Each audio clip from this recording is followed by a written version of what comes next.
Right then, hello everyone and welcome back to the Assetto Corsa Offline Championship.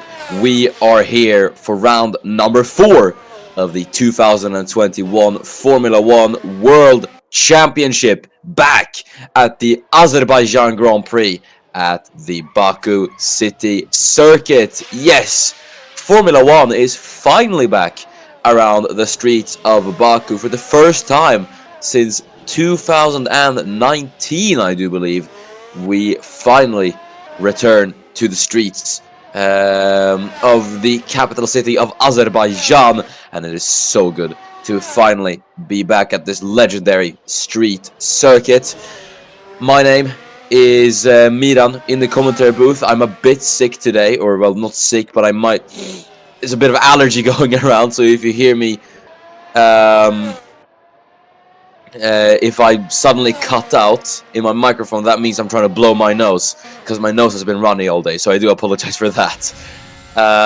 Either way, we are here for 12 minutes of the first stage of qualifying, and Wojtek Kulasek is the first man out on track. And just before I get down to the track details, I'll have to blow my nose, so excuse me.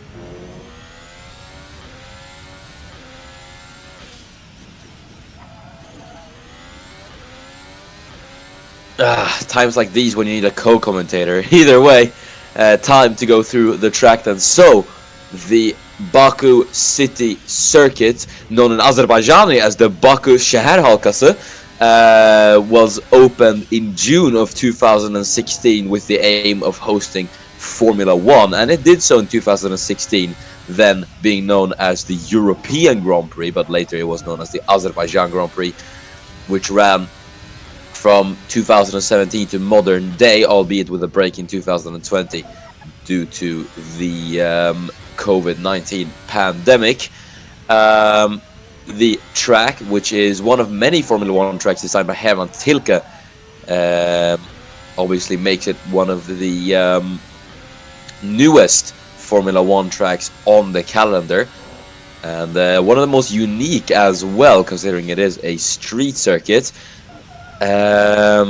Obviously, with the aim of this being a Formula 1 track, it hasn't hosted many series over its short lifespan. It's only hosted Formula 1 and then F2 since 2016, but that has been it. It hasn't really hosted anything else, considering this is public roads, and it is obviously one of the busiest roads in Baku as well, so closing it down will only have to be for special occasions like Formula 1. And the series that supported during its weekend. But the layout then, which is obviously the only layout of the Baku City Circuit, is 6 kilometers long and features 20 turns. Race lap record around here is a 1:43 flat, set in 2019. As we're just having the first few times on the board, Thomas Mandic, the man who's surprisingly gone fastest, is currently going toe-to-toe with the Alpha Tauri of Will Parrish. I do believe that is, as they head through turn number 4, putting on a very, very good show as to what the Baku City Circuit is capable of in terms of racing. That was, in fact, not Parrish, I think that was Eric Adelberg, in fact, because Parrish was on a completely other part of the track. Slava Zasnishka across the line. Alfred Klaus, who took a very, very memorable win at Barcelona last time out from 14th on the grid. Even when you say it to me now, it just feels so crazy to win from 14th on the grid. But Alfred Klaus did pull it off last time out at Barcelona. If you did miss that race, make sure to go watch it after this one, because it was a very, very good one, trust me. Either way, we'll see if Red Bull will be able to carry on that momentum here towards Baku, as Jesper Johansson now goes fastest with a 1:43.485. That's Fernando Tost into 9th. And there is Luca Farina up into 11th. Teammate Daniel Wale in 12th. Obviously, Alfa Romeo scored their first point of the season. Both of them. First time. Last time out at Barcelona. So again, we'll see what Alfa Romeo are going to be able to pull off around the streets of Baku as well. Especially considering this is such a one-of-a-kind track. It's got a lot of sharp corners and twisty turns, but also a really long straight. So this track kind of tests every single part of the car, really, considering it's got a bit of everything. So teams who are good all around, I think, will benefit the most here. So we're looking at one man, Eric Adelberg, who currently sits at last place at the moment with a 1:45.3. He is 4/10 off the next car, so I think the Formula 2 champion has had a bit of a howler on his first opening lap. Either way, the first provisional times are on the board. Jesper Johansson currently is fastest, and your bottom 5 is Alex Broster, followed by Kulasek, Albom, Fraser, and Adelberg. So again, Eric Adelberg has had quite a stinker of an opening lap. Same would go for Wojtek Kulasek in 17th. Alpine man will definitely not be looking to get eliminated in Q1. So Alex Broster now goes up into P15. He pushes Franco Gamba down into the elimination zone. And now currently that is both Alpines in the bottom 5. Which is quite surprising, I really have to say so. Alpine not getting to the strongest of starts here at the moment. But we'll see if they are going to be able to improve. Obviously there is still a bit of room to improve in this in these 5 last minutes, as Eric Adelberg now goes up into P13. He pushes Alex Broster back into the elimination zone, but that should be Adelberg safe, at least for a tiny bit. Broster then at the moment on a flying lap as he heads through the fearsome turn number 8, through the castle section and out of it now to turn number 12. And then through this high-speed kink of turn 13. And then 14 and 15 is flat out through here. You can see the car looks absolutely on rails through that corner. But then you go into turn number 15. Really important not to carry too much speed into that corner. Otherwise you're going to clatter the barrier on the outside line there. And that's the thing about this being a street circuit as well. The walls are so narrow.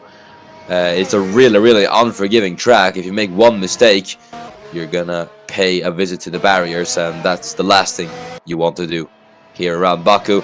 As Broster now makes his way down the very long start-finish straight. I believe this is the longest straight on the Formula 1 calendar, if I'm not mistaken, because it is incredibly long then. But Broster goes across the line, and that's 10th for Alex Broster. Very well done from the Brit, as we're just looking at his fellow compatriot Daniel Fraser, who gets himself up into 17th, as he's going toe-to-toe with the Mercedes here, in fact.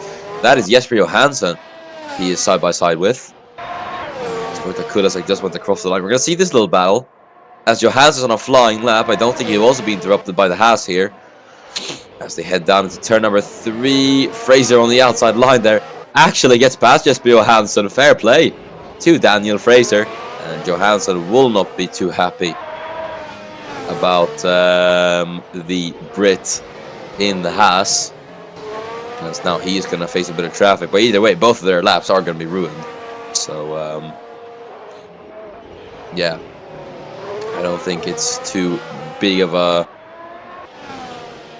I don't think it's too big of an advantage for either of them at the moment. As we're looking at Wojtek Kulasek, this could be an improvement for the Czech man, who was actually 2/10 up or 2/100 up on Jesper Johansson in that first sector. Or sorry, that might have been the second sector, in fact. I'm not sure. Either way, this could be quite a good lap from Wojtek Kulasek. We're just going to have to wait and see if he's even going to finish it, because he could just pour into the pit lane if he feels like it. Second sector time, 2/10 off on Jesper Johansson. This could get Kulasek comfortably out of the elimination zone, as we're going to see then as he heads through the final corner then. What is Kulasek going to be able to do with this lap, as Alex Broster gets himself up into 9th. Great pace so far from Broster in the Williams.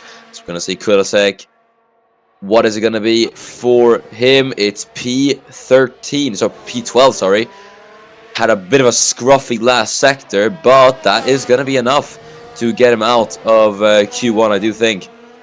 As Dennis Graf now goes fastest, 1:43.352, a tenth ahead of Jesper Johansson. Good stuff from Dennis Graf. And now then one Alpine has got himself out of Q1. The other one sits in P19. We're looking at him at the moment, Franco Gamba. The Italian will most likely not want to start P19 here at Baku, especially a track which is so difficult to pull off an overtake at. As he heads down into turn number 13 and then 14 and 15. Through turn 16 then, and now into... No, this is turn 16. And then into turn number 17, he's about 5 tenths off on Poleman Graf. So if he does decently here, he could probably get himself at least out of the elimination zone by a tiny bit. Well, because that is considering if he actually gets out of the... or if he finishes up the lap, and he is going to finish it up. DRS engaged for the Italian, and across the line for Gamba. Can he improve? Yes, he can. There you go. P11, and that should be both Alpines safely through into Q2 as their checker flag just falls. Convenient time for Gamba, but there's still a few guys to finish up their laps. First across the line, Jesper Johansson doesn't improve. Next across the line will be the man in third, Thomas Mandic. Doing very well for Ferrari at the moment, and in second he gets himself ahead of Johansson, in fact, so good stuff from Thomas Mandic. Daniel Waller next across the line, can't get himself out of Q1. Then it's Eric Alderberg, currently in 7th, doesn't improve. Then it's his teammate who currently is in the elimination zone, Will Parrish. Can he make it to AlphaTauris into Q2 with this lap? We'll just have to wait and see as he goes across the line. It is no improvement for Will Parrish, and unfortunately for the American, he will be starting P16 here at Baku. Lewis McIntyre across the line improves, but he stays in P5. Then it is Kai Chereshnia. Both Aston Martins finally into Q2. That is great to see from the British outfit and their two Polish drivers. Then it is Alex Arnold in the Williams. He's going to try to make it a double Williams Q2 appearance here at Baku as well. And across the line, no positions gained for Alexander Arnold. He manages an improvement, but it's not enough to get himself out of P17. That is quite the shame for Alex Arnold. Because once again, Alex Broster outpaces the experienced German here in qualifying. Franco Gamba comes in. Alpine just getting through into Q2 there at the end of the session, so very well done from them. Broster comes in as well. Really great performance from Alex Broster in the Williams. So he comes in then. There's one of the Alpines across the line. I'm not sure who that was. I think that's Kulasek, who's still pounding around the circuit. But Jesper Johansson, I think, is the final man across the line as he comes into the pit lane. That's Q1 done and dusted. Dennis Graf is your fastest man then, and your bottom 5 consists of Will Parrish, followed by Alexander Arnold, Daniel Waller, Daniel Fraser, and Victor Album. And, well, interesting thing to note, I guess, Will Parrish being knocked out in Q1, which is probably something he would not have desired. Well, I don't think anyone really desires a Q1 knockout, but Parrish would have definitely liked to join his fellow F2 champion and teammate in Q2, and I think same would go for Alexander Arnold and Daniel Waller, who were both knocked out.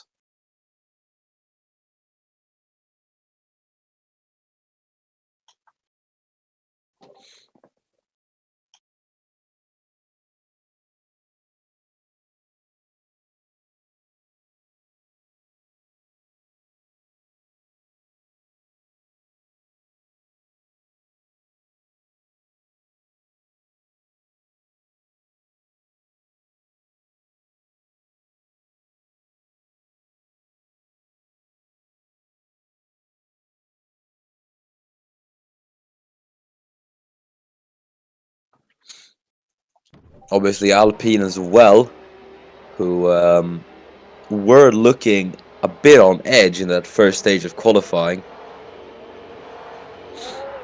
So yeah, it was good to see that they both got themselves into Q2.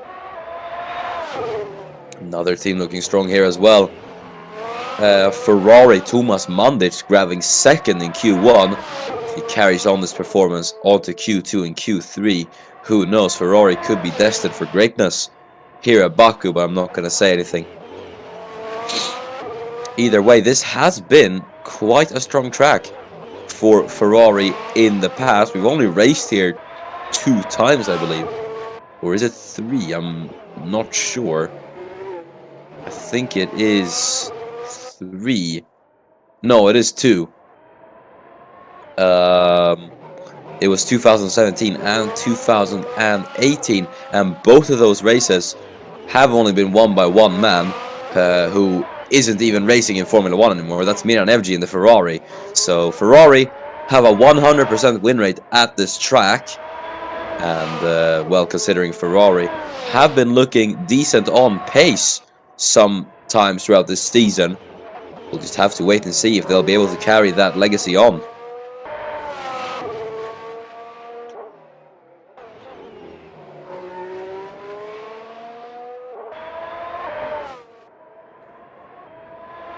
Mandic on an out lap here at the moment, heading through the final couple of corners then to start his flying lap of the Baku City circuit.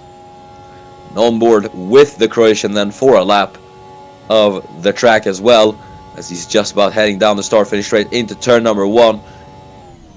Corner coming at you at 300 kilometers an hour on the brakes, down to 4th gear as you head through the 90-degree turn number 1. Then into another 90-degree corner. Sector 1 is basically just 90-degree corners as you head into turn number 2.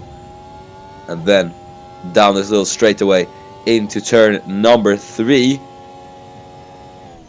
8th gear then down into 2nd for this one as you head down into another 90-degree corner. This time to the right as you head into turn number 4, and then through this little chicane of turn 5 and 6.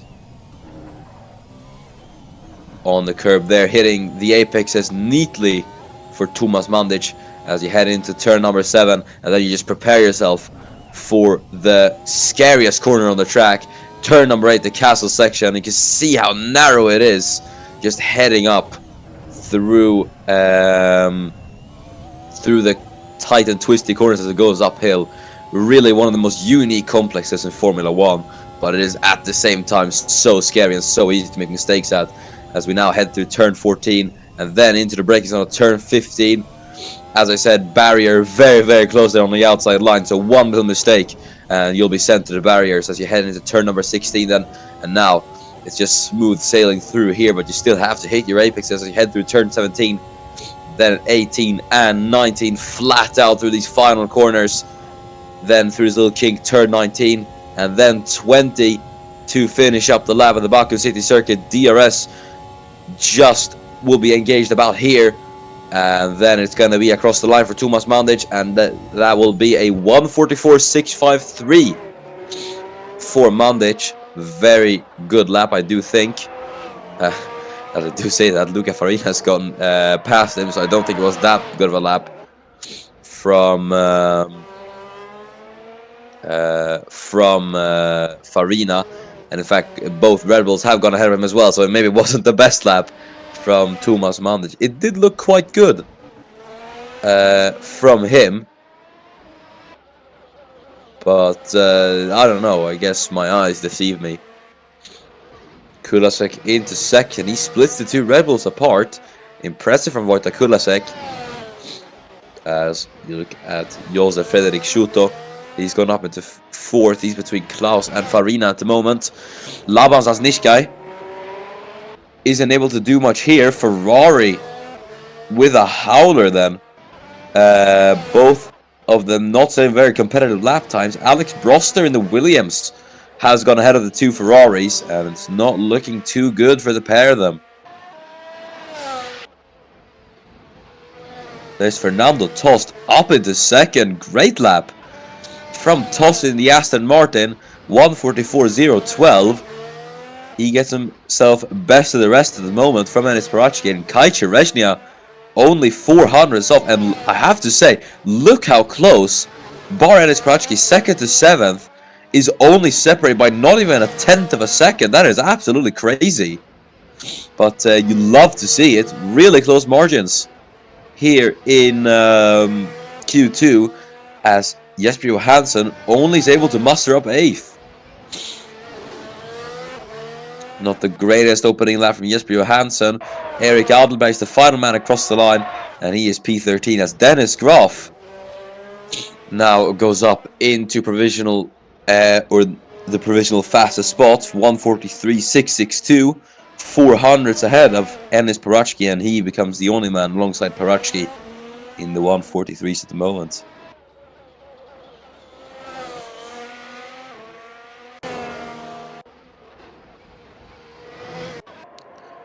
There is Josef Federer, we're just on our screens. Laban Zasnishkai will most definitely not want to get himself out of Q2 here, as he's going to go across the line.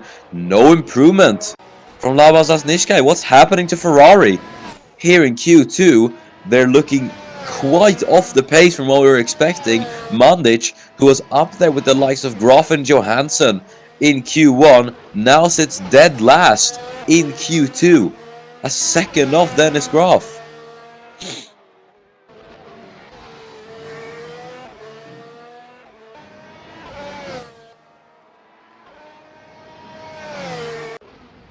There's Kai Cherezhnia up into 4th. Good stuff from Kai Cherezhnia. I don't want to jinx them, obviously, but Aston Martin may just be the dark horse here. Cherezhnia obviously will be hoping for a good qualifying effort here as well, considering he hasn't scored any points this season and has had 2 retirements to his name. So it's almost been the worst possible start to his season with Aston Martin for Kai Cherezhnia.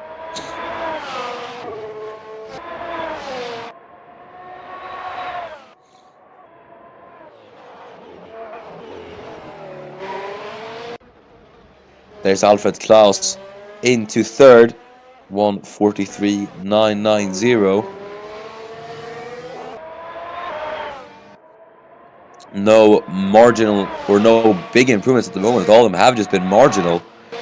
But we're going to see if anyone is going to be able to get a big improvement, especially here in the bottom 5. We're currently looking at Laban Zasnishkai, who desperately will be needing an improvement if he wants a shot at getting points for Ferrari. Currently has scored in all 3 races so far, and he gets himself up into P10, just escapes the drop by a 1/10 of a second as he knocks Josef Frederic Schuto into the elimination zone. And it puts him safe for the time being, but it's looking tight for Laban, and I'm unsure if he'll be quite happy with that lap time at the moment. Thomas Mandic as well could get himself into the top 10, but it could be at the expense of his teammate, just like it was in Barcelona. It might just happen again that Mandic manages an improvement, but at the cost of Laban Zasnishkai getting into Q3. As he's just about to go across the line, then is Mandic gonna be able to improve on this lap? There's a minute to go, so time is running out for the Croatian here.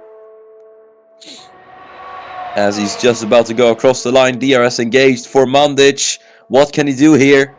No improvement for Thomas Mandic. He stays in 15th.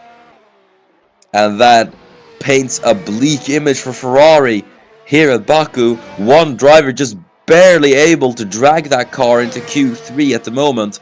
And if this man improves at the moment, Josef Frederic Schuto, that could put both Ferraris out and none of them into Q3. And Schuto comes into the pits. He's not making it into Q3, Josef Frederic Schuto, and he will be out. That's quite the shock for McLaren, as right now only one of their drivers is through into Q3. I certainly wasn't expecting that, considering how good Josef Frederic Schuto has been in qualifying. But yeah, he is not improving. Laban Zasnishkai does improve and goes up into 8th. Now this puts Lewis McIntyre at risk, and then Jesper Johansson at 9th place as Broster goes across the line. 10th for Alex Broster, and that, I think, has knocked Lewis McIntyre out of qualifying. We're just going to have to wait and see what's going to happen here. I think McIntyre isn't finished. I think he might be on a flying lap, but McLaren could have both of their cars knocked out of Q2 for the first time in what feels like ages. Now the McLaren's last hope, relying on Lewis McIntyre to get at least one of their cars into Q3, but he's going to have to knock out Alex Broster in the Williams. It could be Williams or McLaren into Q3 here, and it's McLaren. Lewis McIntyre up into 10th, as it's going to be Alex Broster after an incredible effort in qualifying. Unfortunately, will be starting P11.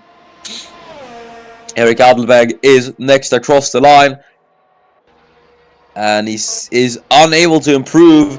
Not the greatest qualifying for AlphaTauri here. It's P14 and P16 for the Red Bull sister team. Alfred Klaus across the line. Laban Zasnishkai is through into Q3 by a 10th of a second. Just about. And, well, yeah. Ferrari, I think, will be a bit anxious going into Q3 then. Obviously, I don't think this is the pace they would have expected. But, yeah, they seem to be struggling a bit as Laban goes across the line. P7 looking a bit better for Zasnishka as Broster comes into the pit lane after a very, very good effort from the Brit today. I'm sure Williams will be very happy with the British man, who I have to say has impressed so far in these first 3 races. Chereshnia comes in, then P4 for Kai Chereshnia in Q2. Looking good for the Polish man. And that is it then for Q2. Dennis Graf, once again, is your fastest man. And your bottom 5 is Alex Broster, followed by Josef Fredrik Schuto, Luca Farina, Eric Adelberg, and Thomas Mandic. And now then a few bullet points from Q2. Again, the Ferrari's lack of pace, obviously. I think people expected more from Ferrari heading into Q3. And then obviously Schuto's elimination as well. You'd expect Josef to get himself into Q3.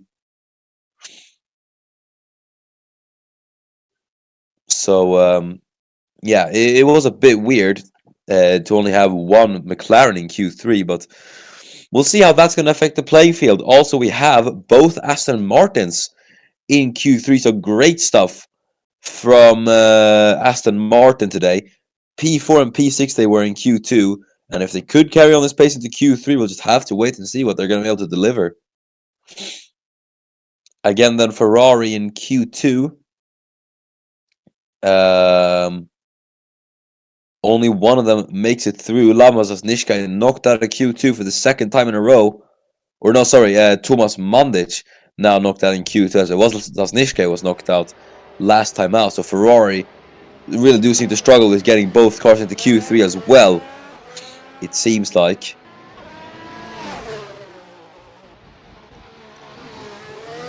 So we are now here in Q3.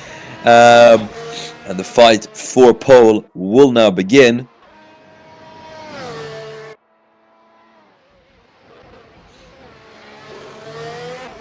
So, yeah, this is going to be interesting to see.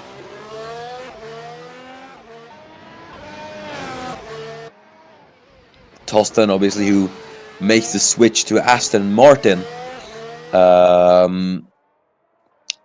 after leaving McLaren at the end of the 2020 season, the team obviously which he debuted with all the way back in 2019. Funnily enough, he replaced Enis Parvatsky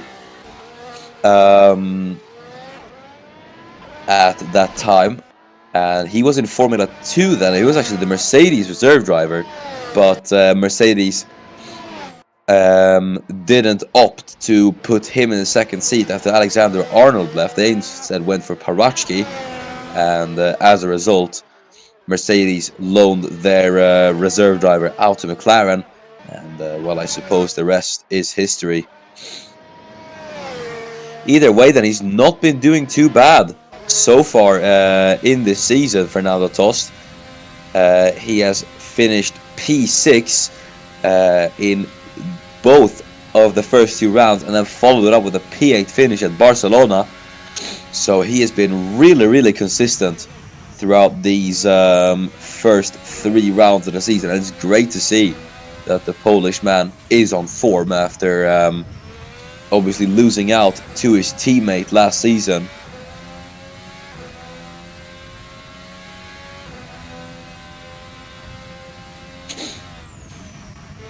As Toss now is on a flying lap here as he heads through turn 3 and then into turn number 4.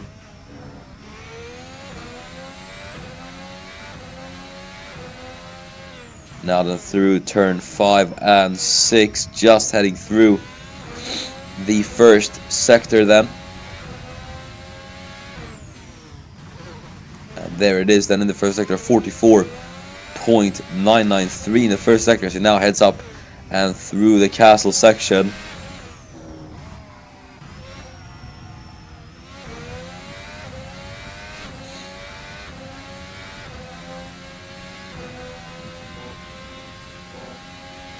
Now through the high-speed section, heading out of sector 2 into the braking zone of turn number 16, or turn 16, which comes at you so fast.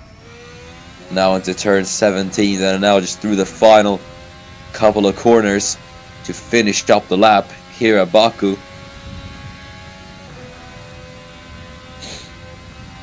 And we'll see then what the benchmark lap time for the rest of the field is going to be for Fernando Tost. As he heads down the start-finish straight in 8th gear across the line. That's going to be 1 minute 44.277 will be the benchmark lap time for the rest of the field to beat.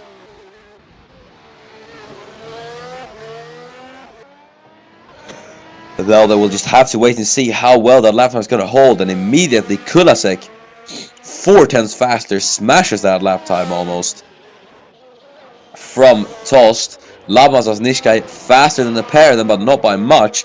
He is only 6,000 faster than Wojtek Kulasek. Chereshnia slots in just ahead of his teammate, but behind Wojtek Kulasek, Alfred Klaus in the Red Bull, 3/10 faster than Labazas Nishkai. Next across the line, Franco Gamba. Where can he get himself then?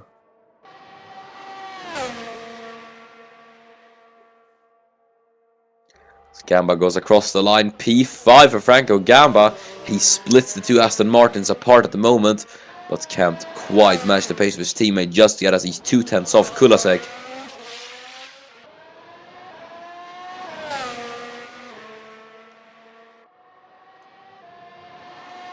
There's Jesper Johansson up at the second. Third, that is, as Parachki now goes fastest. 1:43.3 from Enis Parachki. And he now takes provisional pole away from Alfred Klaus, but obviously there's still one man yet to set a lap time, and that is Dennis Graf. We'll see where he is going to be able to slot in then.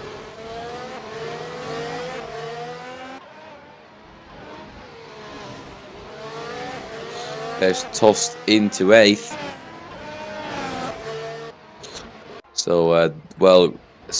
Fernando Tost struggling a bit. Graf now goes fastest by almost 400ths of a second.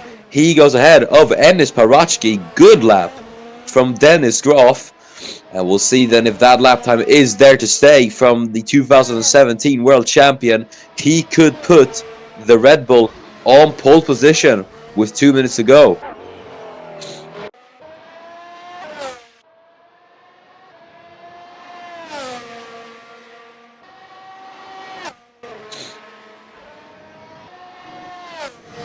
Franco Galba then just heading through the final couple of corners as he currently sits in 8th. What is he going to be able to do with this lap time? Is he going to at least be able to bring himself a bit closer to his teammate? We'll just have to wait and see. And we get our answer. He's not able to improve just yet. Now then, Lewis McIntyre in 9th. McLaren not looking too good at the moment. as they are P11 and P9 at the moment. So we'll see if they are going to be able to improve Lewis McIntyre as he heads into turn number 2.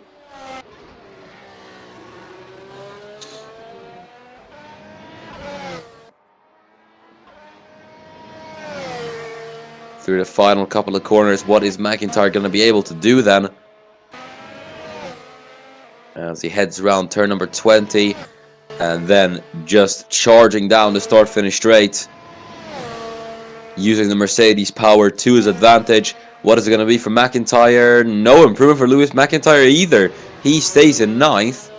That is quite the shock. Next up then, Alfred Klaus, who won last time out, will be looking to stick it on pole here at Baku, as he's just about to go across the line. Is he going to get a tow from the car ahead? I don't think so, but we'll just have to wait and see if he's going to be able to improve. No improvement from Alfred Klaus, 3/10 off his own time, as there's 13 seconds to go. And here's the shocker then, the both Mercedes in the pits. Parachki and Johansson are in, meaning that Mercedes will not get the pole position, and I think that's all but confirmed that Red Bull will have pole here at Baku.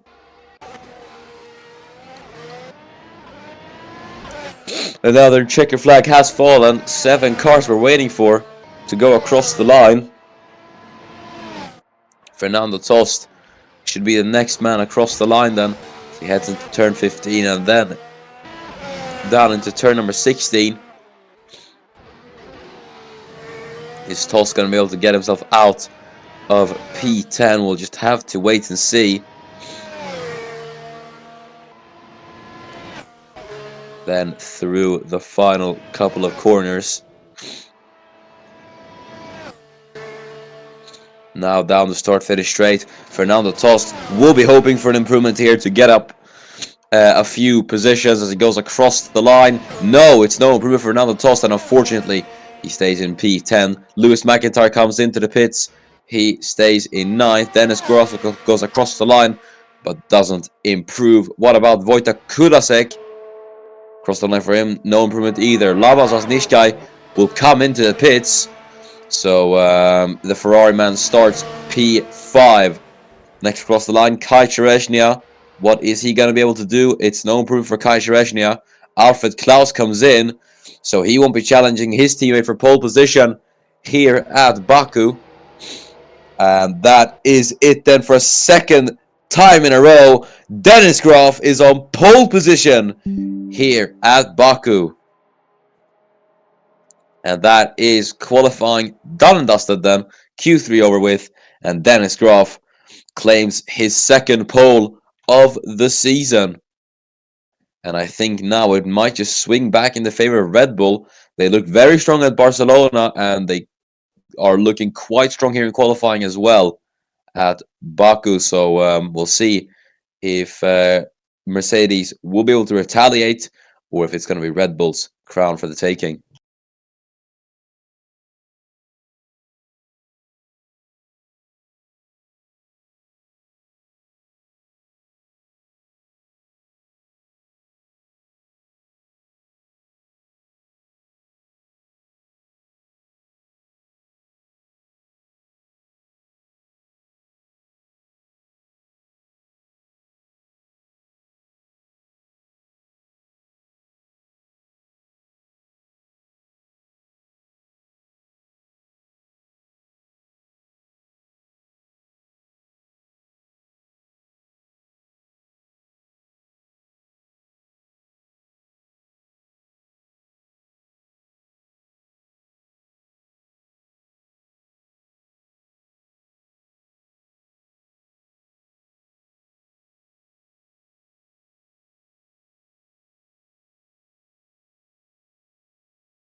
Sorry about that. Hello everyone, we are back and ready for the race.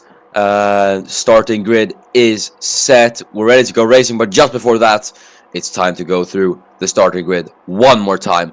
And on pole position for the second time this season and in a row, Dennis Groff starts P1, accompanying him on the front row, fellow world champion Enis Parachki in the Mercedes, as Alfred Klaus starts in third. On the second row, accompanying him there is Jesper Johansson. Very, very spicy Red Bull v Mercedes battle today. So it's going to be really interesting to see who comes out on top there, as Lamas Asnishkai starts in P5 with Wojtek Kulasek in 6th. Then it is Kai Chereshnia in 7th, in between the two Alpines, as Franco Gamba starts in 8th. Lewis McIntyre is 9th, with Fernando Tost rounding out the top 10. Then it's Alex Broster, great qualifying for him in Williams, P11, with Josef Frederik Schuto, quite disappointing for him in P12. Luca Farina starts in 13th, with Eric Adelberg in 14th. Tomas Mandic will be looking to make it up in the race as he starts on lowly P15, with Will Parrish in 16th. And it's Alexander Arnold in 17th, with Daniel Wale in 18th. And running off the grid is Daniel Fraser and Victor Albom. Right then, let's go down to the grid. The grid is set. 30 laps of action around the Baku City circuit.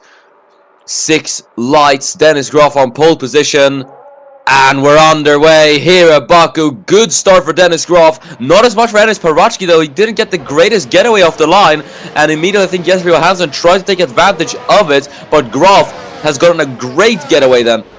Heading into turn number 2. And the status quo is held then in the top 2, with Jesper Johansson able to get Alfred Klaus into turn number 1 as he gets himself up into P3. Is Klaus going to be able to retaliate, though? That is the question. Yes, he is. He's going to go to the inside line just about, but isn't able to make it stick, as Chereshnia and Gamba now side by side, the two former teammates all those years back, as they now go wheel to wheel then for P7.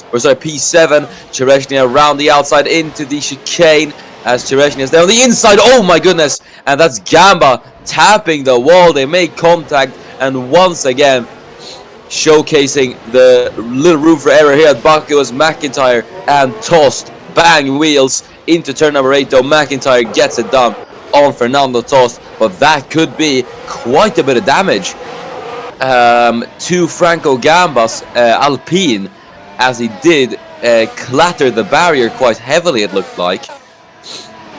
So I think that's going to cost him quite a bit, but that's going to see Kai Chereshnia into P7. Here's Alex Broster then in 11th, as he is chasing down Fernando Tost for 10th. The Williams man trying to get himself into the points-paying positions, but isn't able to do so at the moment. As we're going to head down the start-finish straight then, Lewis McIntyre is going to try to go up alongside Franco Gamba. Gamba hasn't got a lot of downforce to that car, I do suppose, now that he's probably got some aerodynamics. He's probably got some wing damage or side pod damage, I'm not sure what it was, but it's going to heavily impair him down the straight, and McIntyre is going to take full advantage of this, and he's going to try to go around the outside line of the Italian heading into turn number 1. Is he going to be able to pull it off? Yes, he does, and Lewis McIntyre goes up into P8. Fernando Tost going to be the next man to take advantage of the situation. Isn't able to do anything there just yet. He stays in P10 for the time being, still trying to find his way past. He's going to go to the inside line once again then, heading into turn number 3. And still not close enough to Gamba, so Tost has to stay behind. Broster in the background trying to pick up the scraps in the battle. Here is Daniel Wale trying to go around the outside line of Alex Arnold. Isn't able to do anything just yet. So we're now looking at Josef Frederik Schuto, who's gone down some positions at the start. So probably not the greatest of starts. There's Tost and Gamba banging wheels as they head out of turn number 7. And Tost is able to get it done then on Franco Gamba. And up into P9 goes the Aston Martin man. But yeah, I wouldn't be surprised if Gamba will drop yet another position and even more positions in the laps to come, considering the damage he probably has on his car.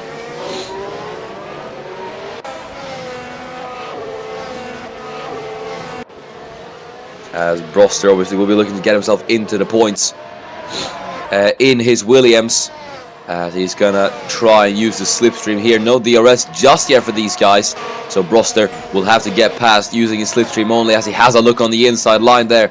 As now Dennis Groff at the fast lap of the race, and here goes Alex Broster then side by side with Franco Gamba, as we're gonna head down to turn number 1. Franco tries to put the squeeze, but I think Broster is gonna be able to get ahead into turn number 1. No, not quite. Gamba puts a bit of resistance, as the two are going to go wheel to wheel then into turn number 2.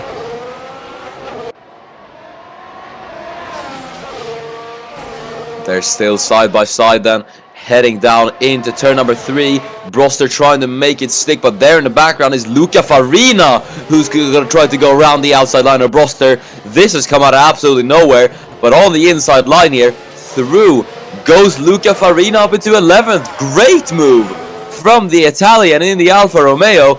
Took the opportunity and seized it absolutely perfectly. I definitely don't think Broster was expecting that. He was too caught up with trying to fight Gamba, and Farina came out of absolutely nowhere, slipped through, and now poses a real threat to get himself into the top 10.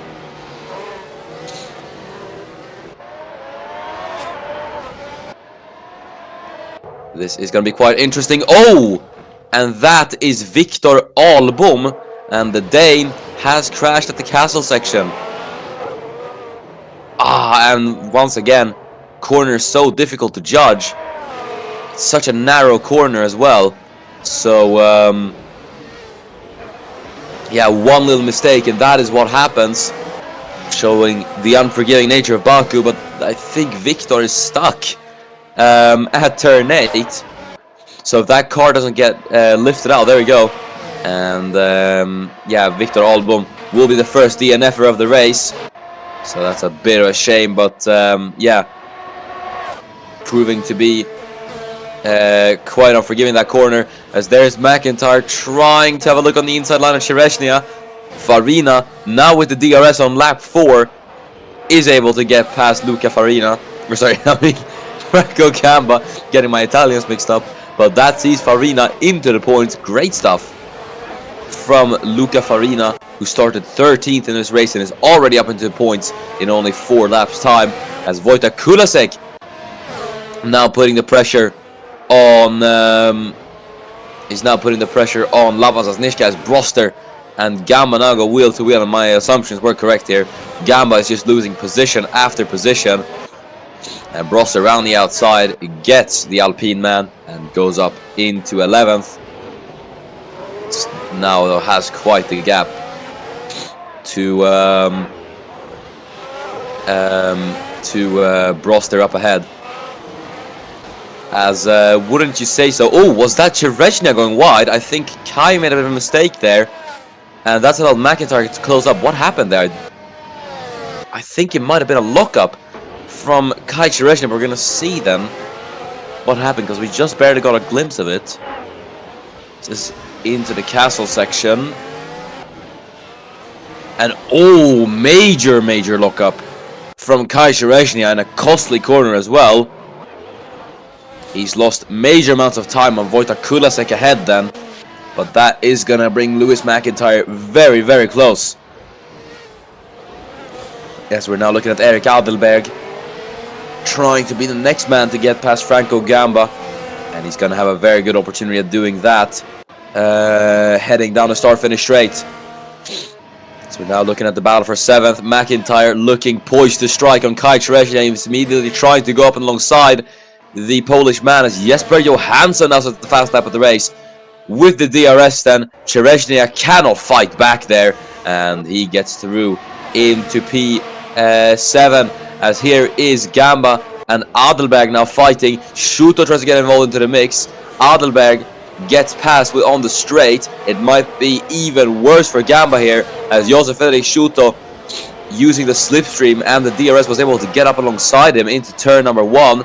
But through turn 2, Gamba is, I think, able to hold him off for at least a tiny bit. So there's Chereshnia trying to fight back Lewis McIntyre. Josef Fredrik Schuto trying to get Franco Gamba, but Gamba on the outside line is able to hold him off for the time being, as there is Arnold and Parrish fighting each other. Then Alexander Arnold trying to get up into 16th position, as he's there on the inside line and gets the move done on Will Parrish. Good stuff from Alex Arnold. Will Parrish not having the greatest of races so far, as here's Shuto and Gamba. They bang wheels through turn number 7, but into turn 8. Oh, danger here as they're side by side. They bang wheels, but they've somehow made it stick. Oh, it's getting very close, and Shuto just had to back out in the final moments there. No idea how they were able to keep it wheel to wheel, but it did get very, very hairy there, as Shuto having a look on the inside line, trying to find every single opportunity to get past Gamba, but I think Josef is just a bit too rash with his thinking at the moment.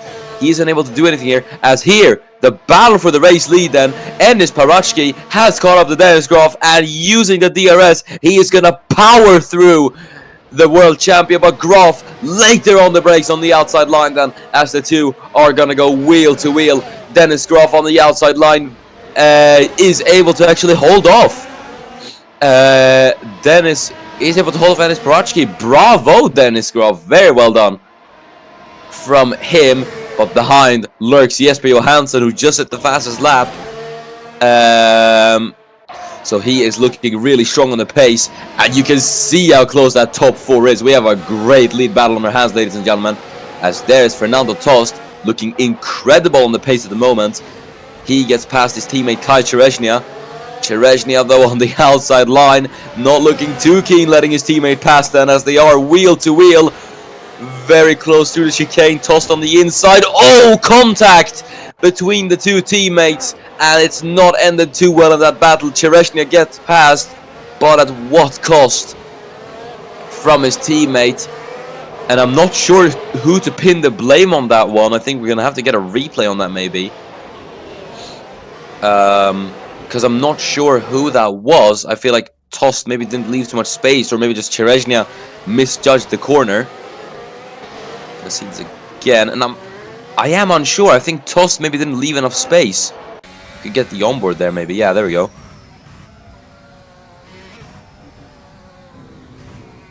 I feel like Tost maybe outbraked himself into... Well, there's certainly... I don't know if there was enough space for Cherezhnia there, but Tost did outbrake himself into turn 5. As here's the slow motion. You can see there's just... I mean, there's really nowhere to go for Cherezhnia.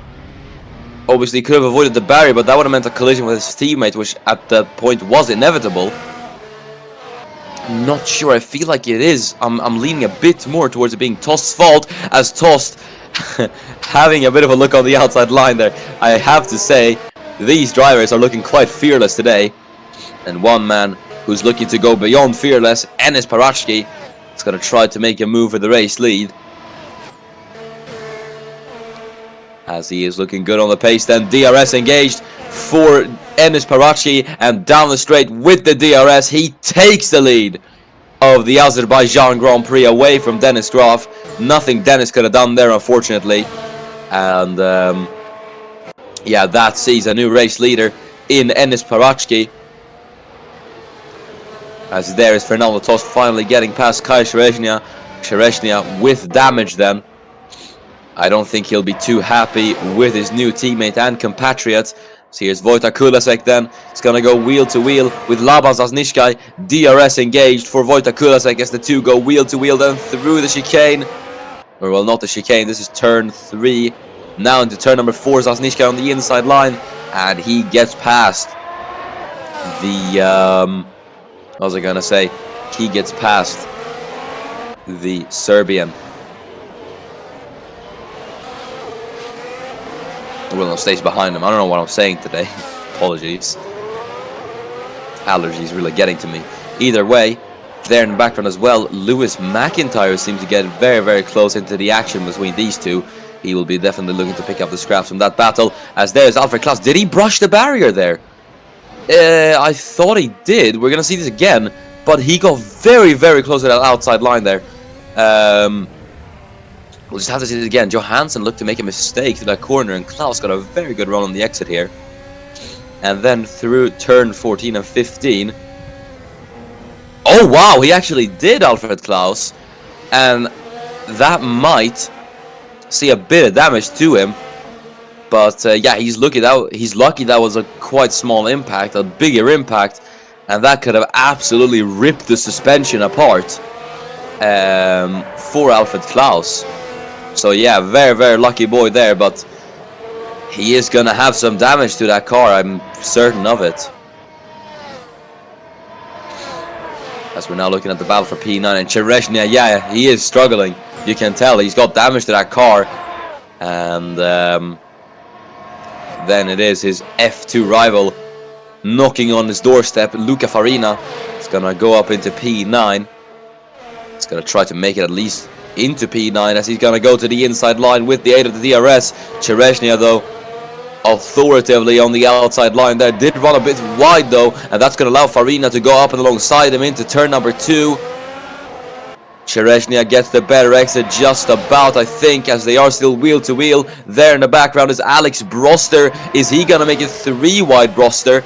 Not quite, but he's going to try and pick up the scraps in the battle as the 2 are going to go side by side into turn number 3, then into turn 4. Farina now has the outside line as it's a great bit of racing between the 2 here, but heading into turn number 5, Luca Farina gets it done, and I have to say Farina has been looking great on the pace today. So here's Will Parrish getting past Franco Gamba. Gamba is such a shame for him as well, and I think Chereshnia is gonna be the next man to drop down a multitude of positions, which is a bit of a shame, but I guess it is expected considering the damage he has.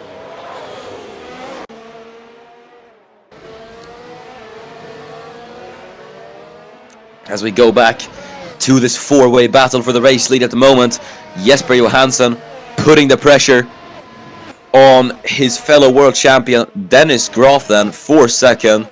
Johansson looking to make it a Mercedes 1-2, but we know Jesper, he will definitely not be satisfied with second. As Johansson now with the DRS, Graf I think out of DRS range. As we head into turn number 1, Johansson's going to try it on Dennis Graf. But Dennis on the outside line is going to be able to hold Jesper at bay for the time being. As here is Alex Broster then with the DRS, gets his Williams into the points. That is going to be P10 for Alex Broster, so good stuff from Alex, and that's going to be 1 point more to his name so far.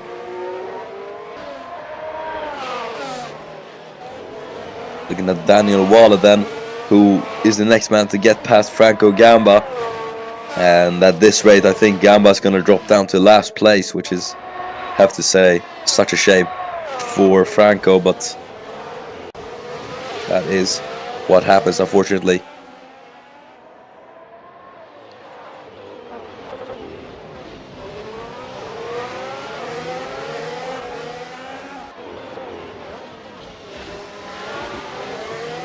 Here is Lewis McIntyre then, embroiled in this battle for P6. That was Kulasek running wide, and McIntyre's going to try to take advantage of this then as they head down turn number 16. There in the background is Fernando Tost now getting involved in this. I have to say, Tost is driving an incredible race at the moment as well. It's made up a lot of positions, so has McIntyre and Wojtek Kulasek as well, so... Oh, well, no, not Kulasek. Kulasek can stay where he is, but I have to say, 3 midfielders looking really good on form right now. We'll just have to see how this battle's going to play out, and at the moment I think it's falling into the hands of Lewis McIntyre as Kulasek is out of DRS range, and McIntyre is able to go up and alongside the Czech man even before the DRS zone. Into turn number 1, he's got the slight overlap then on the Czech driver, but they are wheel to wheel then heading into turn number 2. Kulasek on the outside line was able to get the better run into turn 2 though. He's able to hold it on the outside once again, and he gets it done. Lewis McIntyre, no, not quite. I thought Kulasek was able to defend from McIntyre, but Lewis is still wheel to wheel there with Vojta. Not anymore though, as Kulasek does get it done on Lewis McIntyre, and he stays in P6. Great defense from Wojtek Kulasek, holding the McLaren drivers looking so strong in this race at bay. So yeah, really great stuff from Wojtek Kulasek. That's what you love to see from the Czech man in the Alpine. I think Alpine will be feeling at least a bit better, considering one of their drivers is currently punching above his weight at the moment in the top 10. Well, we'll see for how long he is going to be able to do that then. So McIntyre is looking very strong at the moment.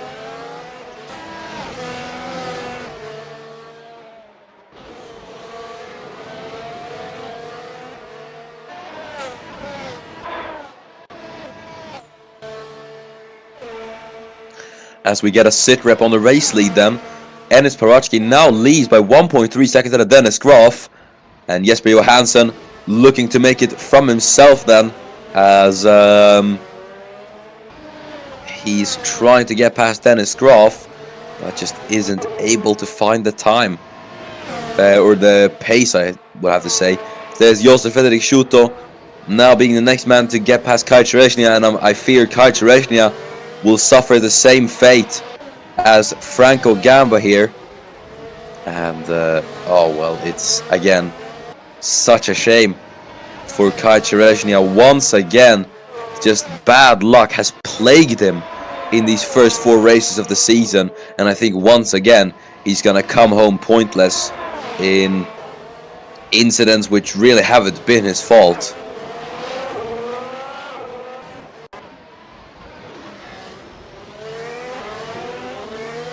We're now looking at Dennis Graf, and he's actually closed down the gap now by about a second to Enes Parachki. Could we have Dennis Graf go for a bit of revenge on Enes Parachki and try and take back his race lead? Well, only time will have to tell, really.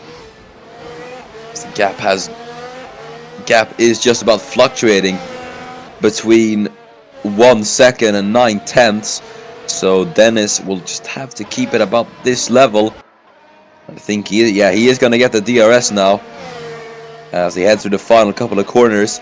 Johansson's going to get it behind as well, but not Alfred Klaus, who we just see there behind seems to be struggling to keep up with the top 3.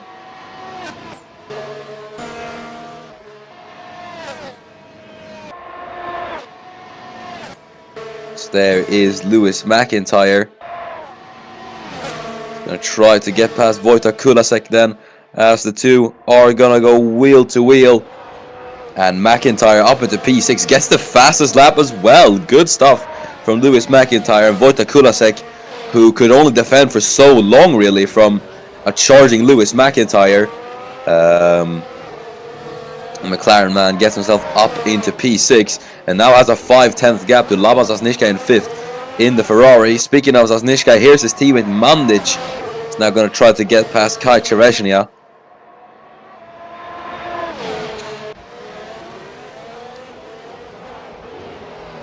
As through into turn number 3 he goes, and Chereshnia just not able to fight back with the damage that he has, and it's such a shame as well for Kai Chereshnia, because he's probably going to drop down to last in these coming laps as well.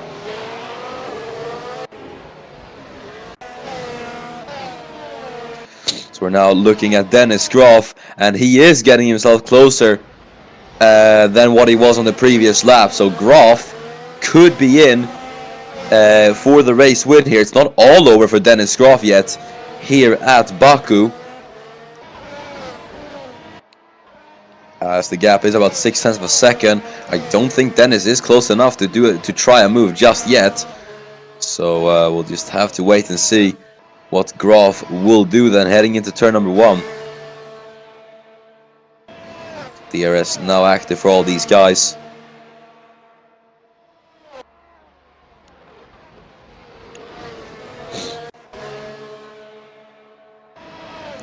Here is Josef Fredrik Schuto then.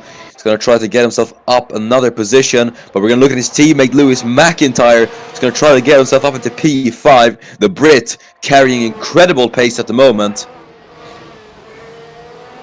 We'll see what he will be able to do then, as Schuto and Adelberg now go side by side. Josef Fredrik Schuto is going to try and get himself up into P11. as they are side by side. Good racing at the moment between the two as they head down to turn number 3, wheel to wheel. Schuto on the inside line and Adelberg on the outside line.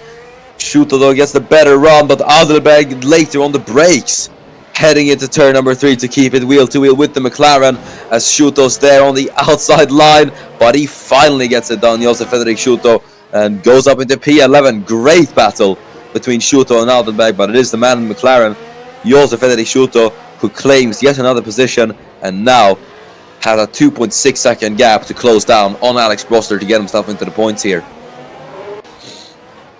Now, well, it will be interesting to see if he is going to be able to pull this off.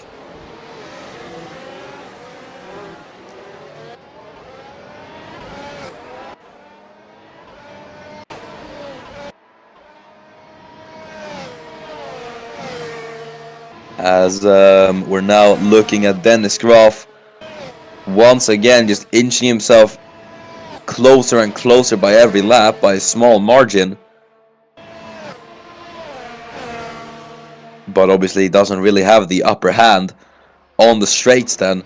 That is Enis Paratsky, obviously with that Mercedes engine in the back of his car. Obviously he has the advantage down that very long start-finish straight. Enis Paratsky, as we're now looking at Will Parrish with the DRS, gets passes. Here's Jesper Johansson then to the inside line, and Dennis Graf on the outside. Is he able to keep the battle alive? No, not quite. But Johansson then, I think Graf maybe made a mistake somewhere, because that gap just suddenly darted up to 1.3 seconds. And Jesper tried to take advantage of it, but wasn't quite able to do anything there.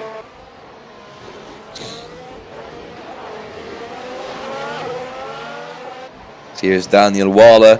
He's going to try to get past Kai Tereshny as well.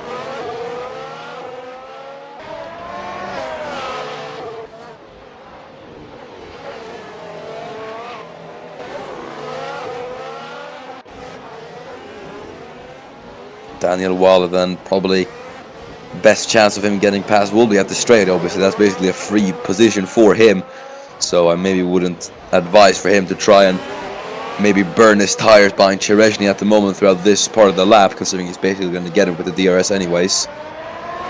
Or, well, not quite, or well, now he will.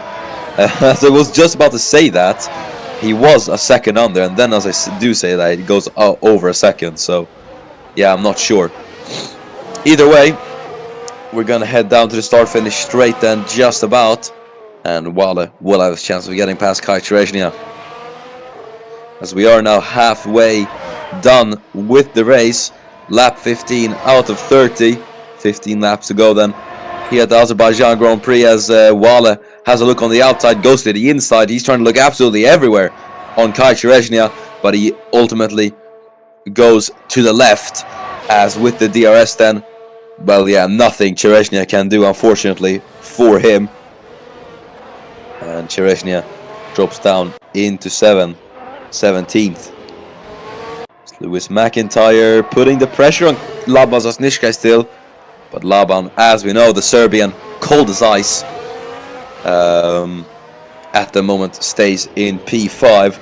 But again, looking strong in his defensive game, Laban Zasniczka. But as I said with Wojtek Kulasek, for how long is he going to be able to hold on?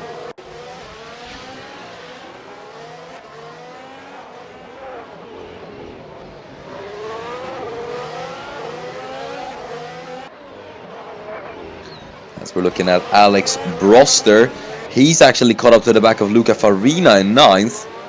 So we'll see what he's going to be able to do, actually. Alex Broster, if he could get himself up into 9th and make yet another overtake in this race, it'll be absolutely fantastic for Broster here at Baku, and Williams as well.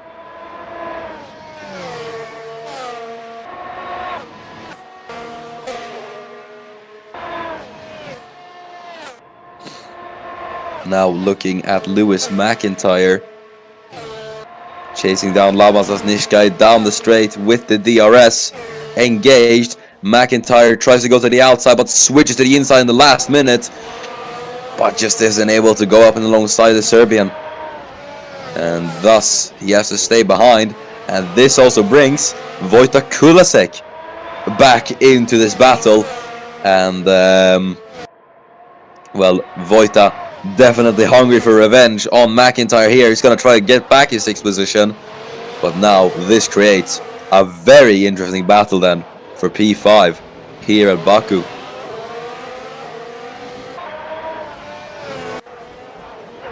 There's Mandic then. We're just looking at Zasnishkai. Mandic trying to get another position as he tried to have a look on the inside of Erik Adelberg there, but just wasn't quite able to go up and alongside the Swiss man there. Both obviously Formula 2 champions in different eras.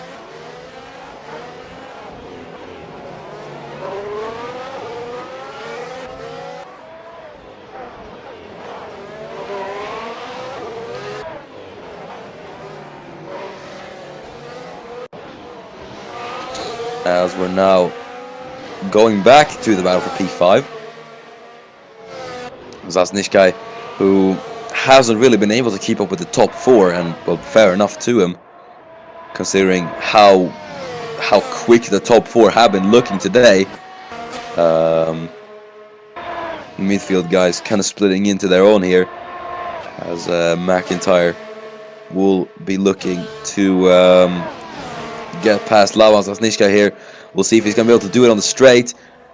Goes to the outside, still trying to sell the dummy on Lawan Zasnishkai on the inside line there. It's getting a bit closer than last time, but it just isn't working for him. But Kulasek now is going to try to take advantage of this, as he's going to go around the outside of Lewis McIntyre. McIntyre bit too focused on trying to get past Lawan Zasnishkai. Kulasek found the lapse in judgment from McIntyre. He's going to try to take advantage of this, as they are wheel to wheel through turn 3, and then into turn 4. Kulasek has the inside line, and sweet revenge has been delivered for Vojta Kulasek. Up into P6 goes the Czech man. Simply wonderful from the Alpine driver, and he now slots back up into his original qualifying position of 6th. Incredible from Vojta Kulasek. This is the midfield battling we love to see, ladies and gentlemen, here at Baku. Who said street circuits can't have good racing? As we've just been proven wrong there.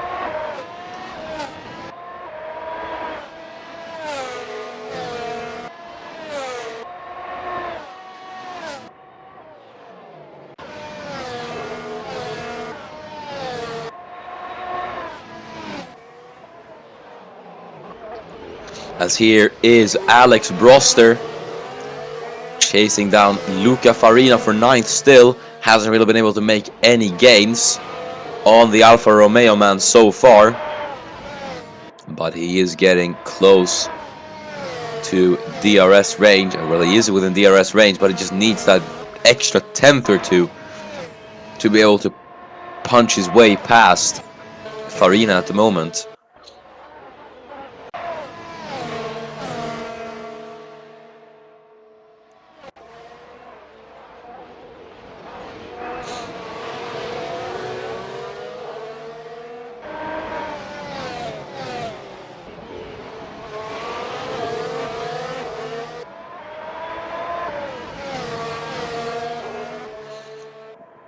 We'll see then what Broster's going to be able to do here. He's going to have another shot at trying, as he has the DRS, but he just has to stay behind into turn number 4. Behind there as well, Josef Fredrik Schuto could definitely try something here, so we'll see what he will be able to do.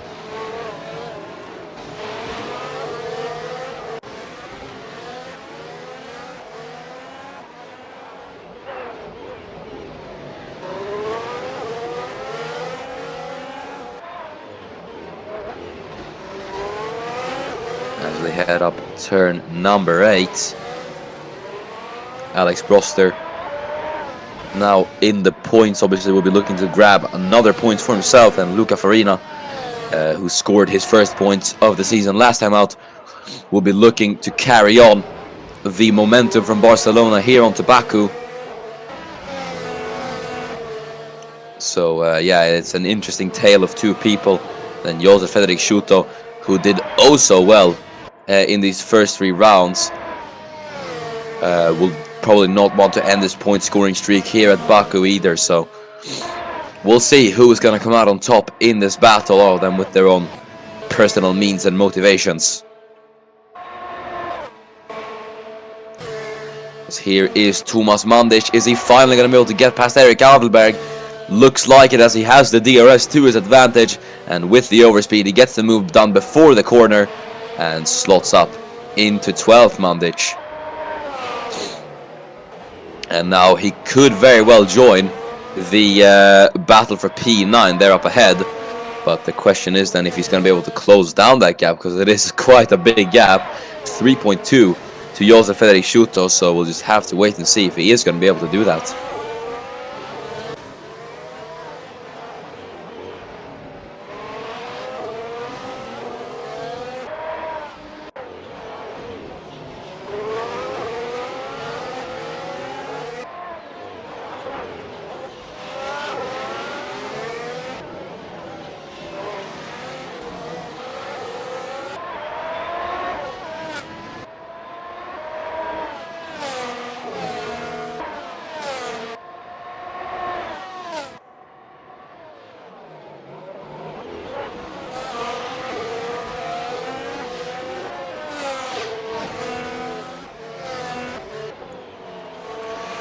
Going back to the battle for P5, then Labas Nishkai now being tasked with holding off Wojtek Kulasek once again, as it was previously in this race.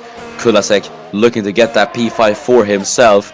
I have really no idea who's going to come out on top in this battle, because you have 3 midfield drivers arguably on the top of their game at the moment, and Wojtek Kulasek is going to try to get up into P5 now with the DRS to his aid. He's going to be there on the inside line. I don't think there's much Laban can do, and there isn't, but he does get a good run out of turn number 1. Is he going to be able to do anything into turn 2? No! And that's going to see Wojtek Kulasek through into P5 finally with the help of the DRS. He gets it done on Laban Zasnishkai, simple as that. And Wojtek Kulasek now goes up into 5th place as McIntyre tries to send Laban down yet another position, but Zasnishkai collects himself and defends his position.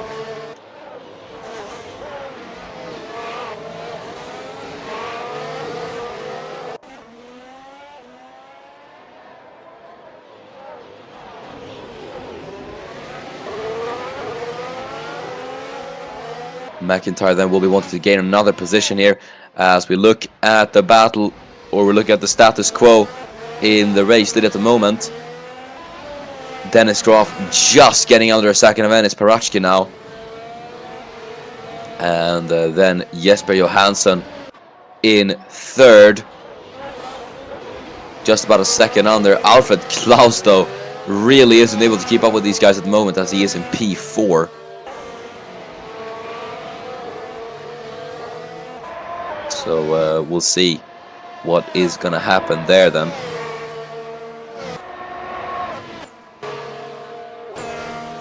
It's McIntyre closing in on Laban Zasnishkai. Laban might go down another position here, and McIntyre with the DRS on the outside line is going to get it done even before the start-finish straight, or the start-finish line, sorry. But yeah, that is McIntyre cleanly through up into P6, and Laban with a disadvantage down the straight. It was that Ferrari engine, not the greatest of engines compared to the Red Bull engine, or not the, what am I saying? A bit too early for that maybe, the Mercedes engine. So yeah, Zasnishkai with the disadvantage down the straight as well. So we're looking at this battle for P9 once again. Here comes Alex Broster down the inside of Luca Farina, but isn't able to get up and alongside the Italian just yet. Broster taking the chance, but it doesn't really pay off in his favor. So now he's just going to have to collect himself and try once again. Has to be a bit more organized at where he tries it.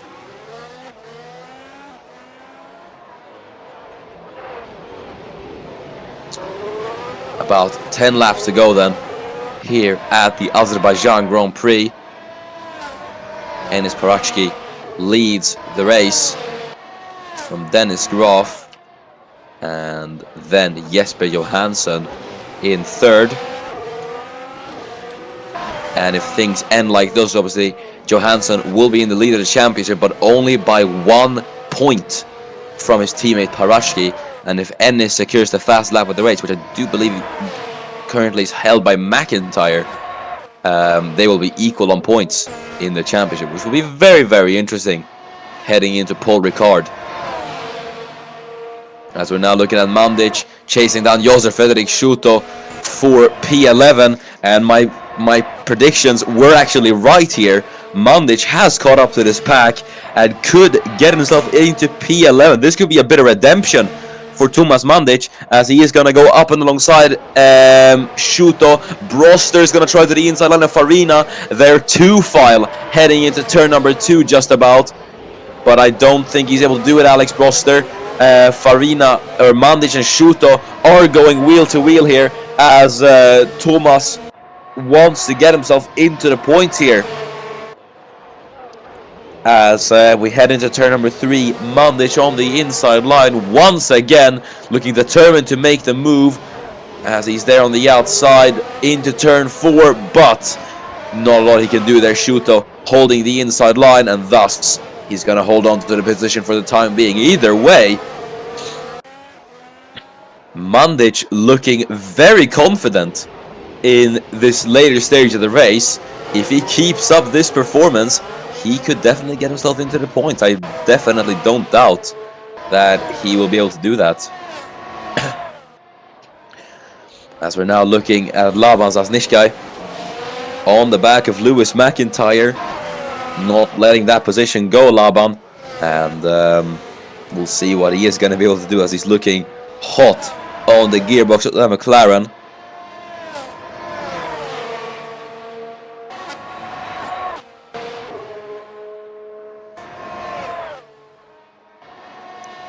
As we head down the start finish straight, then DRS going to be engaged for Laban Zasnishkai, but he's just going to have to use the slipstream to punch his way past Lewis McIntyre, and he's going to go to the inside of the Brit. McIntyre, though, into turn 1, runs a bit wide. Looked like he was going to be able to cover up, but he ran a bit deep into turn number 1. That's going to allow Zasnishkai to continue to go up and alongside the British driver, but heading out of turn number 2, McIntyre did get the better run on the outside line there, and as a result, he will stay where he is. So, yeah, that is McIntyre and Zasnishkai holding the status quo then for the time being. They stay where they are.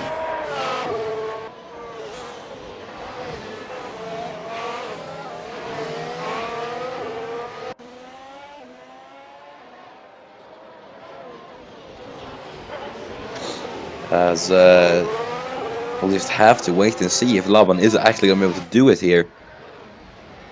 As we go up to the top 3 then, Jesper Johansson, race win is looking a bit unlikely for the Swede at the moment, but he'll probably want to put at least a bit more margin between himself and Parashki in the championship to get up into second.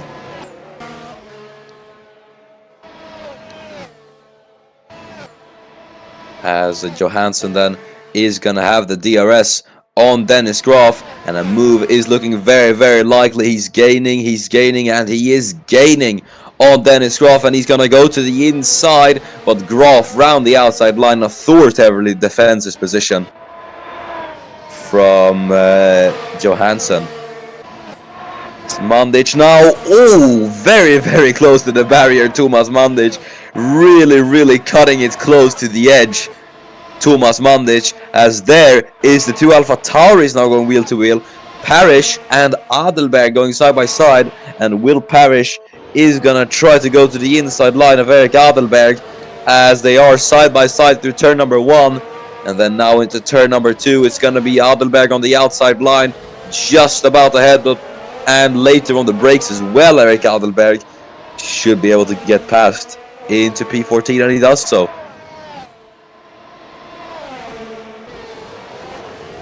No, they're actually still wheel to wheel here. I didn't realize that. I thought Adelberg got it done, but Parrish is still trying to hold on to that position.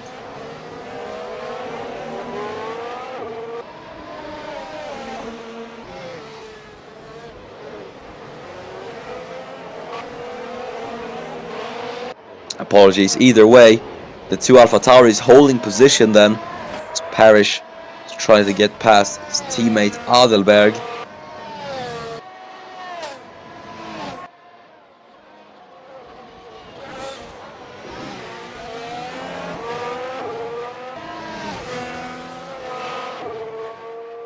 Now then, we look at Lewis McIntyre. Seems to be struggling to keep up with Kulasek, so I think McIntyre, who's pushed for so much of the race, finally might have that come to an end.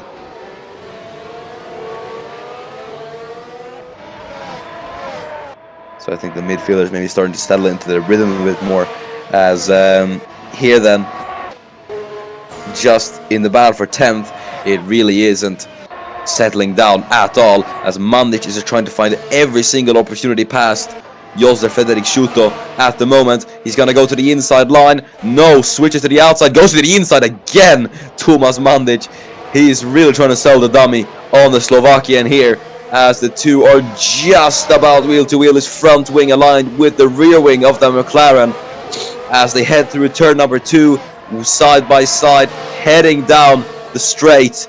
But it is going to be Schuto, I think, who does remain ahead for the time being. And despite Mandic's efforts to try and get past Josef Frederick Schuto, strong on the defense. And, well, yeah, they stay where they are. As we're looking at the two Alpha Tauris battling once again, will Parrish be able to get past his teammate Adelberg as they are side by side? Oh, clatters the barriers, Eric Adelberg.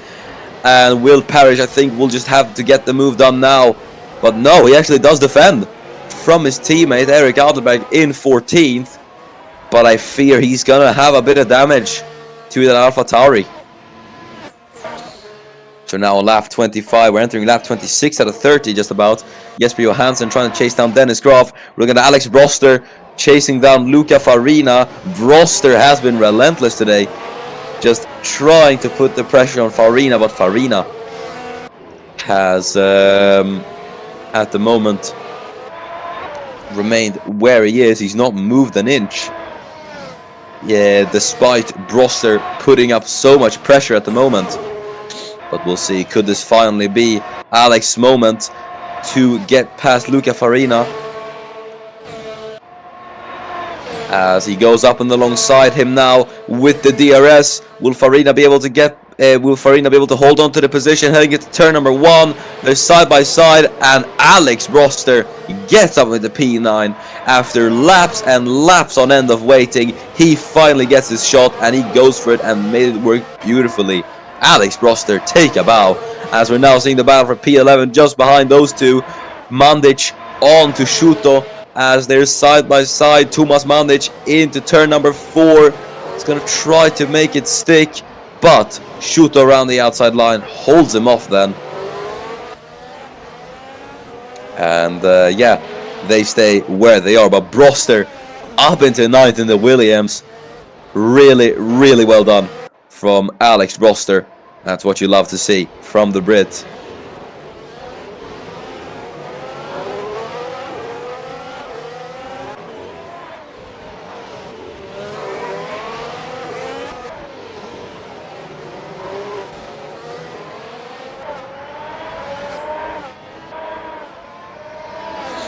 Now looking at Tomas Mandic then, still trying to chase down Josef Frederick Schuto. And we'll see if he is going to be able to do that. Here though is Jesper Johansson trying to chase down Dennis Graf. We'll see if he is going to be able to do that then.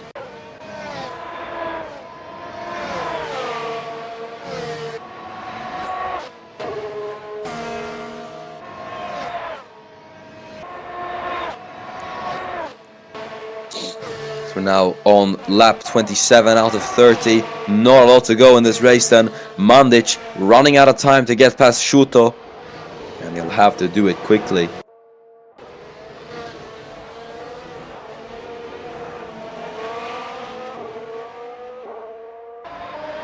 Here's Daniel Wala then, trying to chase down Eric Adelberg. Adelberg with damage obviously. will be struggling a tiny bit, or not a tiny bit, but will be struggling quite a bit. That's to say the least.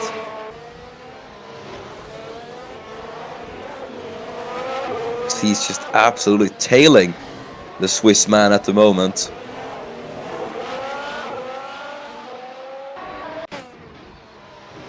So we now go a bit further up the field, looking at the battle for P2 once again. Johansson putting the pressure on Graf, but isn't just able to find the pace necessary to get past his fellow world champion and rival.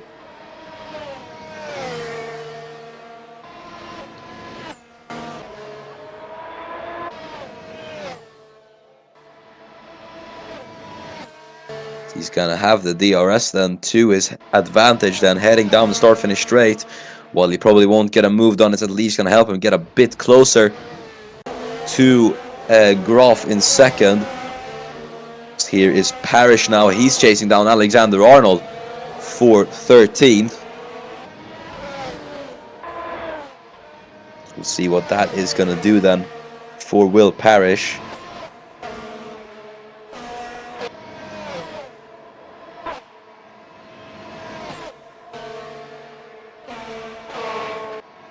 Here is Parrish then, and with the DRS, he's gonna power through on Alexander Arnold, and he simply gets the move done.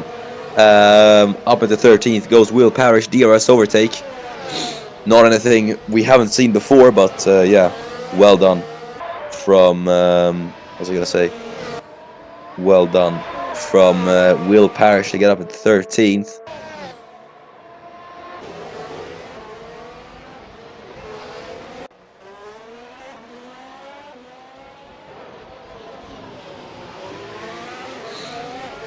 As we're now looking once again at Lewis McIntyre, who has caught up to the back of Wojtek Kulasek, and now we could have a last, a final, well, not final lap, but a late battle for P5. I guess that's how you put it.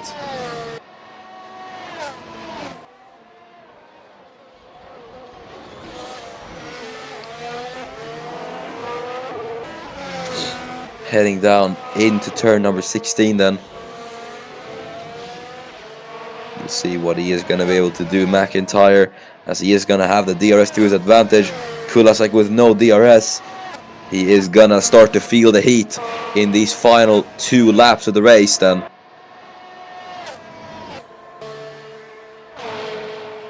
As McIntyre heading down the start-finish straight will have the DRS now. 6/10 is the gap. And heading down into turn number 1, then gap is about 4/10 of a second between the two. So McIntyre getting close, but not close enough. So Kulasek can at least breathe a sigh of relief for now, but still, he's just gonna have to. What was I gonna say? He's just gonna have to stay cool and not succumb to the pressure put on by Lewis McIntyre.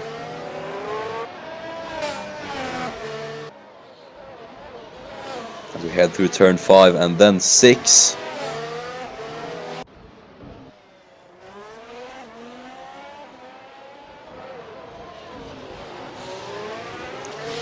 McIntyre would like to get that P5 for himself, but I have to say it will be a hard fought P5. No matter who gets it, in my opinion.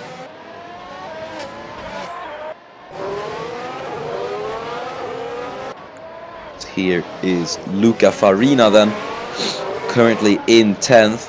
He is still on the back of Alex Broster, but at the moment it's looking a bit uncertain for him. Albeit Luca did get quite a good run here out of turn number 12. So he has actually caught up to the back of Broster. And maybe, who knows, he could potentially pull this off. Just have to wait and see. I don't want to jinx him here, obviously, as we're now on the final lap of the race.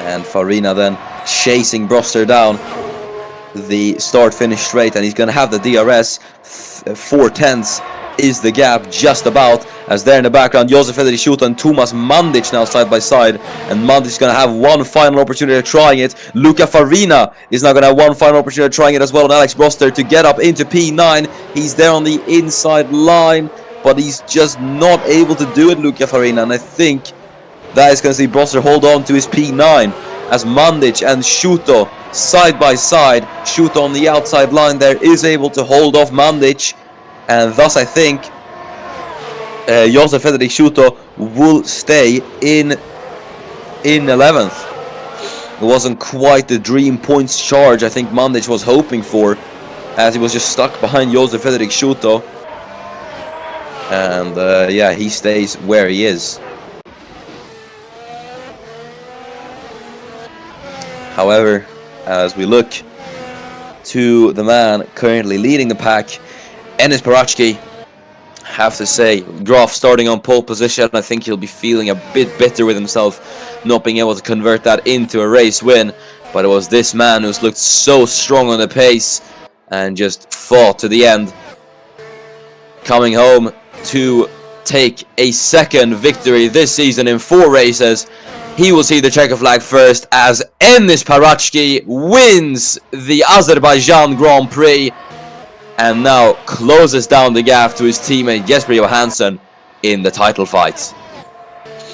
Dennis Graf will come on second, Jesper Johansson in third, Wojtek Kulasek, we're just going to see, is he going to be able to hold off McIntyre to the line? And Kulasek just gets McIntyre there. So close, but we're going to actually have a drag race to the line here. Mandic and Shuto for 11th. Oh my goodness, it's so close. I can't hold my breath here as Shuto is going to get it by 0.02 of a second. And that, I think, is going to be it.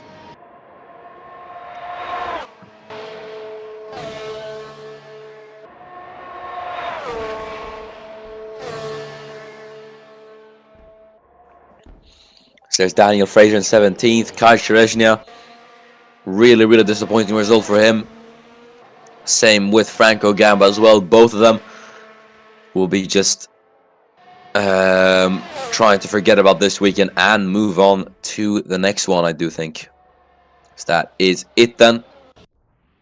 I have to go, so I'm just going to speed through the results real quick. And it's the podium.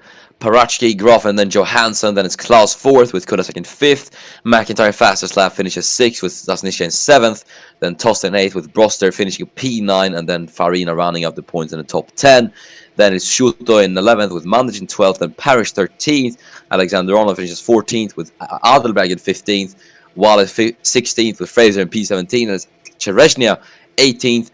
And Gamba, the last finisher, with Victor Albom being the only non-DNFer. But that has been it then for Formula 1. Thanks so much for watching. It's been a very good race. And a very good return to the Baku City Circuit.